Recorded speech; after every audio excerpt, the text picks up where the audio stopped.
Saat ini kami sedang berada di kedai sebelah Kecamatan Tangan-Tangan, Kabupaten Aceh Barat Daya.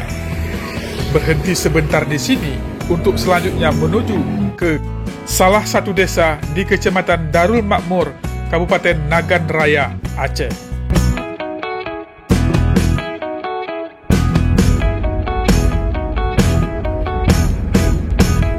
Perjalanan menempuh waktu lebih kurang 1,5 jam dengan lokasi masuk ke dalam dari jalan nasional. Jauhnya tak terhingga. Kiri dan kanan semuanya ditumbuhi oleh tumbuhan kelapa sawit.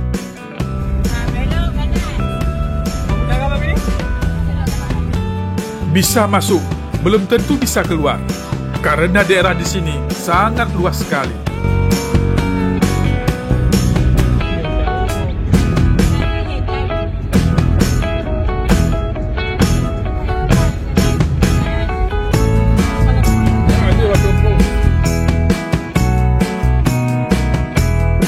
Dan kami pun sampai ke lokasi yang dituju.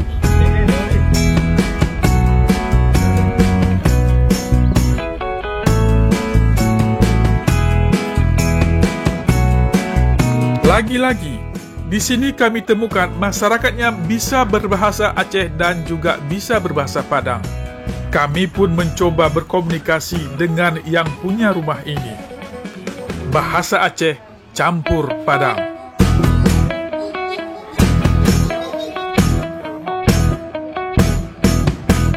Jadi, kok bisa bahasa Aceh tu, Pak? Yang bini.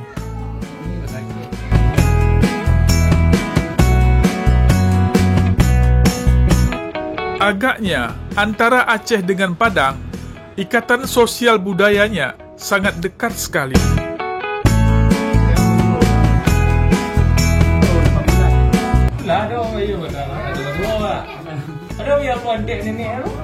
Ini mungkin bisa dibuktikan dari 38 provinsi di Indonesia, hanya 2 provinsi yang berbeda pilihannya.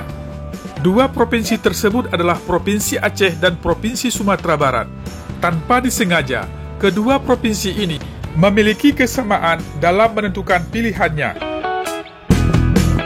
Dari Labu Haji ketika memang kajul rekor dulu.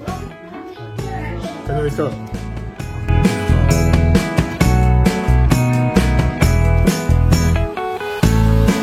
Labuan.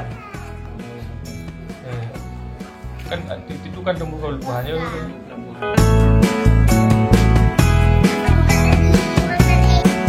Masyarakat di sini sudah terbiasa dikelilingi oleh hutan kelapa sawit. Bahkan sumber mata pencahariannya berasal dari kelapa sawit. Dan tidak ayal lagi, penghasilan masyarakat di sini sangat melimpah. Inilah Alubili, Kecamatan Darul Makmur, Kabupaten Nagan Raya. Hutan kelapa sawit yang luas merupakan sumber utama pendapatan mereka.